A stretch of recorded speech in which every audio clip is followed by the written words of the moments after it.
ഹൂതികളുടെ നിയന്ത്രണത്തിലുള്ള യമൻ തുറമുഖങ്ങളിൽ താമസിക്കുന്ന സാധാരണക്കാർക്ക് രണ്ടാം തവണയും മുന്നറിയിപ്പുമായി IDF. ശക്തമായ ആക്രമണത്തിന് മുന്നോടിയായി പലായനം ചെയ്യുവാനുള്ള മുന്നറിയിപ്പാണ് IDF കൊടുത്തിരിക്കുന്നത്. ബുധനാഴ്ച രാവിലെ 9:45-നാണ് മുന്നറിയിപ്പ് കൊടുത്തത്. ഞായറാഴ്ചയും ഹൂതികൾക്ക് സമാനമായൊരു മുന്നറിയിപ്പ് ലഭിച്ചിരുന്നു. എന്നാൽ ആ മുന്നറിയിപ്പിൽ സൈന്യം ആക്രമണം നടത്തിയില്ല. ബുധനാഴ്ച മുന്നറിയിപ്പിൽ ഉൾപ്പെടുത്തിയിരുന്ന തുറമുഖങ്ങൾ റാസ് ഇസ തുറമുഖം, ഹൊദൈദ തുറമുഖം, അൽ സാലിഫ് തുറമുഖം എന്നിവയാണ്.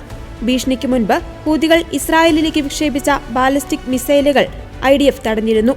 ഇതിനെ തുടർന്ന് ജെറുസലേം പ്രദേശത്തും തെക്കൻ വെസ്റ്റ് ബാങ്കിലും ചാവകടൽ പ്രദേശത്തും സൈറനുകൾ മുഴങ്ങിയിരുന്നു.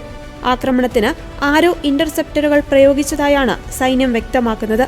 മിസൈലിനെ തടയാൻ അമേരിക്കൻ താഡ് ആന്റി ബാലിസ്റ്റിക് മിസൈലുകൾ പ്രയോഗിച്ചതായും റിപ്പോർട്ടുകൾ പുറത്തുവന്നിട്ടുണ്ട്. അതേസമയം US കഴിഞ്ഞയാഴ്ച ഹൂതികളുമായി വെടിനിർത്തൽ കരാറിലെത്തിയിരുന്നെങ്കിലും ഇറാൻ പിന്തുണയുള്ള ഭീകരസംഘം ജൂതരാഷ്ട്രത്തിനെതിരായ ആക്രമണം തുടരുമെന്ന് പ്രഖ്യാപിക്കുകയായിരുന്നു.